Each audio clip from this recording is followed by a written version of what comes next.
Now that the Dagger Duchess has been out for a solid week, I'm going to be ranking all 7 rulers from worst to best. This ranking will be based on consistency, so if every ruler were played optimally and you put them against other rulers who will also played optimally, if you played a large number of games, the number 1 ruler would be the ruler that I believe would come out with the most trophies, and the worst ruler would be the ruler that I believe would have the lowest amount of trophies. So this is in the setting of max potential, and if you took each ruler to its full capacity. So starting off in 7th place, we have the Battle Machine. Alright, so the Battle Machine is honestly just by far the worst ruler in my opinion. And there are 2 main problems with the Battle Machine. Number 1, he has the minus team size. Look, this ruler is bad enough to begin with, and you nerf him by giving him 1 less troop.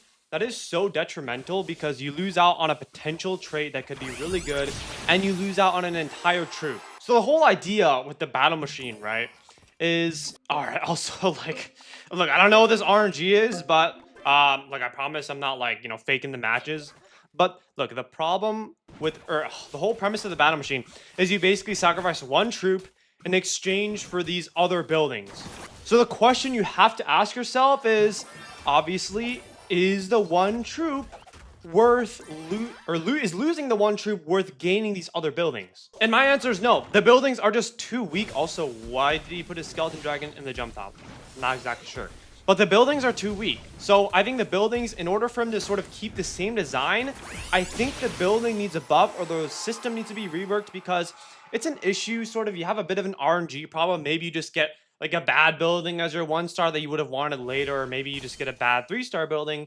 Like maybe you just get like a pump or something when you just don't really want that. So what I think they should do to buff the Battle Machine is, I just think they should make it the same like any other ruler. Just give him the +1 team size, and he have 6 team size, and he gets the other buildings. These other rulers like the Dagger Duchess, they have +1, or they have the normal team size. They don't get Elixir. So fundamentally, they're the same as the Battle Machine, except that because they have the additional troop or whatever gimmicky thing they have. But they just don't suffer from the -1 team size. So sorry if that was hard to understand. It's currently midnight. I don't know. My brain's fried. But basically, everything is the same between the Echo Sage, Dagger Duchess, Battle Machine, except for the fact that the Battle Machine has the -1 team size, and obviously they have their own unique thing. The Battle Machine has the buildings, Echo Sage has the Sage, or the Echo, and then the Dagger Duchess has the Dagger. But the Battle Machine, for some reason, is just nerfed even more. Also, you know what? I think I'm going to actually make a pivot to full marksman here. I think that should be quite easy for me to do. Also, I don't know how we just got top 2. I mean, to be fair, this game was pretty lucky. But I just think they should add back the team size, because I don't really think the buildings are particularly better than the Echo or, the Dagger. I mean, the buildings are probably better than the Dagger, but not the Echo. So I just think if they want to buff him and make him usable, they should definitely just give him the team size, because this ruler is just not usable at the top of the leaderboard. And of course, the second problem is he doesn't get Elixir. I mean, look, what, like how am I supposed to combat that? Like, I have 5 troops, I don't get Elixir, so I have less troops, and I don't even have the Elixir to max them out in the first place. Like, it's a terrible design in my opinion. I saw some people on Reddit just arguing, like, is the Goblin Queen... I saw somebody commented, the Goblin Queen is better than the Battle Machine, and some other people were like, are you crazy? The Battle Machine's way better. And I'm like, oh my gosh, like, some people just have 0 brain cells. Look, I know the mortar placement is bad, but like, come on, were we really gonna win that in the first place? Next up, we have the newly improved Goblin Queen. Woohoo, the Goblin Queen got a massive buff. Goblin Queen's still bad. And look, I don't know how I'm getting these like round 1 merge games. Like, trust me, I'm literally playing these games in a row. But look, the Goblin Queen got a buff. Great stuff. She now counts as a goblin. I think she's way more usable than she was in the past. Like, do not get me wrong, but she's still just not a good ruler. I think she's this sort of like middle of the pack ruler. Like, you basically try to accomplish multiple things at once, but you sort of fail at the same time. Also, I keep forgetting the wizard's no longer clan, so now we no longer have our double clan plus double goblin traits. We only have the double goblin trait, that's honestly fine, but you still have the same problems, right? I feel like she's trying to be a jack of all trades when she's like a mid of all trades. Because her elixir output is not the best, TBH. I mean, it's sort of okay, I guess. Like, her elixir is pretty mid. She gets elixir what? I mean, she gets elixir better now, because if you have 1 goblin, you get a goblin trait, which is pretty good. You have a 25% chance of dropping a Goblin from every kill, so that's pretty good. But, I mean, her Elixir compared to, like, the Spirit Empress is just terrible. Like, I mean, in the early game, it might be a bit better because you might get, like, a few kills early game, maybe a bit more consistency than the Empress possibly in the early game. But at the same time, if you don't get any kills, then you've also lucked out. So it's like you have a slightly better start, but in the long run, you're just going to get, like, completely destroyed by the Spirit Empress players. So, Elixir, not very good either. Also, just strength. I mean, I guess early game, maybe she's a bit better. I mean, here's the thing. If your Elixir is not as good, then you just have to have an early game advantage, right? A huge early game advantage, because if your Elixir is not good, then you're just admitting that your late game is just not very... Then your late game's not very good. So that means that your early game should be good to compensate. Her early game's not even that good. Like, maybe... I don't even... in round 1, she's not even necessarily better. Right, you don't have an advantage like the Dagger, the Echo, we get that bonus Echo, or the Loom. Like, she's not even better in round 1. Like, I'm still gonna be losing to this stuff in the late game. Like, you can't do anything about it. So, that means that in the early game, she should be better. As I said, she really isn't. You don't get any added bonus. So, usually, maybe in, like, round 2 or 3, should be better. But, dude, if your only advantage is, like, round 2 or 3 over other rulers, that's not even good. And she doesn't even have a big advantage over, like, the Echo Sage, Dagger Duchess, or, I guess... Battle Machine just sucks ass, so we can just eliminate that one. Also, I think I'm actually just getting blocked as a Goblin Queen player. Okay. Somehow I get top 2 again. Look, I don't know. I mean, to be fair, we did get a round 1 merge. Like, I'm trying to, like, I mean, the ruler's not good. Like, I know I'm winning right now somehow, but, I mean, the ruler's not very good. I don't know what these other opponents are doing. But yeah, I mean, just sort of equally just mid at every stage of the game. Usually you'd want a ruler that's, like, excelling at one, maybe lacks in the other. This ruler just gets outclassed in pretty much every department. So, I mean, for that reason, the Goblin Queen is not very good. Coming in at 5th place, we have our brand new Dagger Duchess. All right, this is going to be the biggest hear me out of my entire life. Let's grab the Goblin, though, and then... Loki, get the second Goblin? All right, so look, I was debating on this one for a while. I was probably either going to put it in like 6th or 7th because it genuinely just is not like the best ruler as I thought. But there was one thing, and I don't know if I'm right about this, by the way, but just take this with a grain of salt. Apparently, there's 2 players in Diamond right now that are using the Dagger Duchess. And I did see some clips of it. In the Dagger Duchess, if you get a very powerful... Also, what is it with these merges today, dude? I'm getting crazy RNG. But basically, if you get a Golden Knight and you put the Dagger on the Golden Knight, the Dagger Duchess can actually be really good. But that's a more niche case. If you put it on cards that get affected, that have abilities, I guess, too, from hits, like maybe the Skeleton Dragons, the Pet Guy, I feel like would also be really good, then the Dagger Duchess can be pretty good. So let's test it out right now. I'm not sure if the strat really got leaked yet, but let's try to upgrade our GK if possible. I mean, I'm totally fine just selling these cards, to be honest. I just want maybe like one more Golden Knight if possible. Does not look like we're getting that, but here. Boom. Dagger. Okay. Come on. Right next to the Noble. The Musketeer, can it? Okay, he moves it last second, so... What a party pooper, man. I mean, you can still see the potential. 1-star Golden Knight, by the way. He gets added range plus attack speed. So that's sort of the gimmick with this ruler. Now, do I think gimmicks can make rulers good? No, that's why I still think the Dagger Duchess is just not a very good ruler. But allegedly, other players... I mean, I guess not allegedly because, I mean, they had the trophies to back it. But some other players were actually getting quite a lot of success with the Dagger Duchess. Let's go for the double marksman, and I'm gonna try to go for like an assassin last second. I don't know how that's gonna do though. As you can see, it still has the same problems. Like if you're facing a better Spirit Empress player, you know, that has all this elixir, you can't really do much about it. But I think in some cases where you do buff up a GK, the Dagger Duchess can be pretty good. And next up, guys, we have the most hated ruler possibly in the history of merge tactics, the Echo Sage. Now, I'm sure a lot of you probably don't need convincing that the Echo Sage is good. And I honestly think the Echo Sage is decent. I think it's pretty much your definition of like a middle of the pack ruler. I think it's pretty good early game because you have a free additional troop, sort of like Loom, and I get a full HP generated Echo, I guess, from one shot. And it's also pretty good late game because you have an additional unit. So I think it's just pretty good overall. And it did get a small nerf. Small, I don't really know how big the nerf was, TBH, but the nerf, decently sizable, minus 12% HP growth. I still think it's pretty good. I still think it's definitely usable. Boom, right there. I think you can still consistently get it to at least 3 stars which makes the Echo pretty good.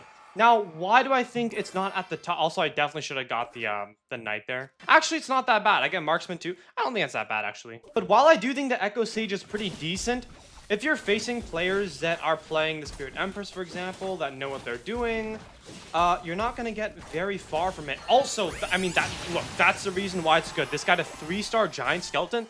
Let's take a post-game analysis here, guys.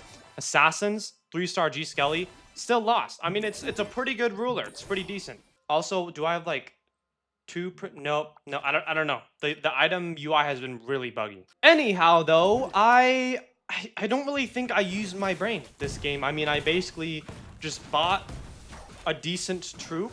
I didn't really sell anything, no brain cells required, and now I'm just losing my first match. So definitely a very easy ruler to use, probably the lowest skilled ruler to use in the entire game in my opinion. So that's also an added bonus. And you know what? We are going to get the fire trait, but it looks like this guy also has a fire trait, so I don't think it's the wisest to go for that. You know, I don't even know what the heck I'm doing right now, so I'm going to go for fire, and I guess we're just gonna put everything around the baby dragon to amplify. But I mean, look, like if you're facing good Empress players, this is why in the beginning I said consistency is key. You're not gonna win. That's why we're gonna lose right now. So to start off the top 3, we have the king in 3rd place. Oh boy, I've not played the king since my top 1 king video, which is quite a while ago. But here's the deal with the king. The king is literally the king of, okay, I don't want to, the king of consistency, because over a large number of games, I mean, you'll get equally good RNG, decent. Actually, I don't want to use the term RNG. I feel like that term just gets thrown around. I mean, with the king, you'll get guaranteed elixir when you lose. So, I mean, what's more consistent than that? That has its pros and cons, right? Its pros is that you'll always get a decent amount of elixir. Cons is that it's pretty limited. So, boom, let's see how much elixir we get. 6 elixir. I mean, average, I guess, spot on. So by just taking 1 or 2 losses, you're able to get a pretty decent amount of elixir, which is pretty good for consistency. However, you still have the same problem, which is your limit. I'm in a full Spirit Empress lobby right now, and while I might get some elixir early on, and I might maybe not sack a 4th, like in a lot of cases, I can at least take a 3rd place because I get guaranteed elixir early on. It's so limited. Because the Spirit Empress players, while they might get less elixir at first, if you give them a good 1 round with merges, they will just they will make everything that I've made in the entire game. And more. So that's the issue. Like, yeah, I have a 3-star Goblin machine, but these guys are gonna pass me very, very soon. So for that reason, the king is pretty consistent, but he's just, there's levels to this, guys. Like, the king is just, he just gets outclassed. And that's why last season at the top of the leaderboard, there were no kings. I don't know, the highest king maybe was like, I don't know, 40th, 50th place. So in 2nd place, we get the Kryptonite to the Spirit Empress. We get the Elixir Loom. Now, I honestly could not tell you what takes less brain cells to play. The Elixir Loom. I don't even get the 3rd troop. Or the Echo Sage. And what I was going to say is that this character is so brain dead because you just buy an extra troop. But there's no extra troop. So let me try that again. Now we're going to take advantage of our +1 team size. So we're going to get the Witch. And we're going to get the Goblin. Actually, decent start. Double Undead, double Goblins. I'll take that. And oh my god, we're facing FJ21. The guy who finished #1 last season. This guy has so much aura. But, I mean, you can probably see why this ruler is so good. We have an additional troop. Not much to say. I can just outnumber my opponents. So, click a button one more time. And I get a stronger team. Let's go for the baby D here. And we have 5 troops, but you guys want to know why this ruler is in #2 and not #1?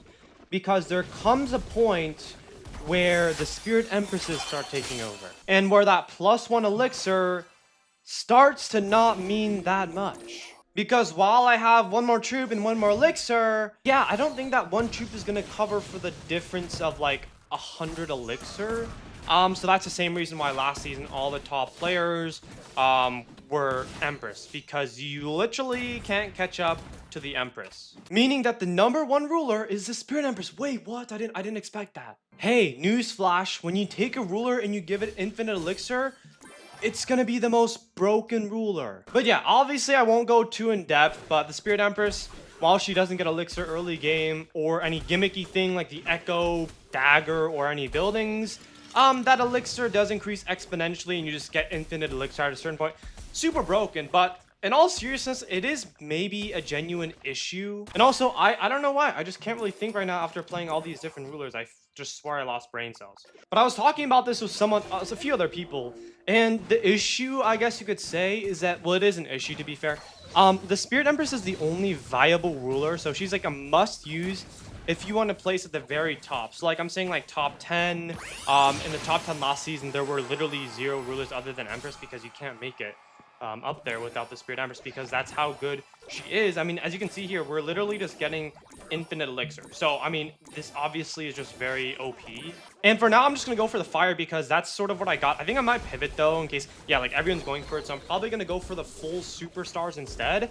But you have the freedom to go for literally any comp you want because expensive or cheap, you have the Elixir to afford it. But about that issue, it's honestly a pretty interesting problem because I don't really know how to solve it. I think if you just straight up nerf the Spirit Empress, oops, a lot of people will get, also I swear I merged a baby dragon over that low battery sign, but I guess not. But I swear a lot of people will get really upset because it's the only like quote unquote fun ruler to use for the majority of people, which in my opinion is pretty valid because it's the most like, also I don't know, my game lagged, like half my cards disappeared. I don't really know what happened there, but it's the most fast-paced ruler and people like that because you're doing more stuff.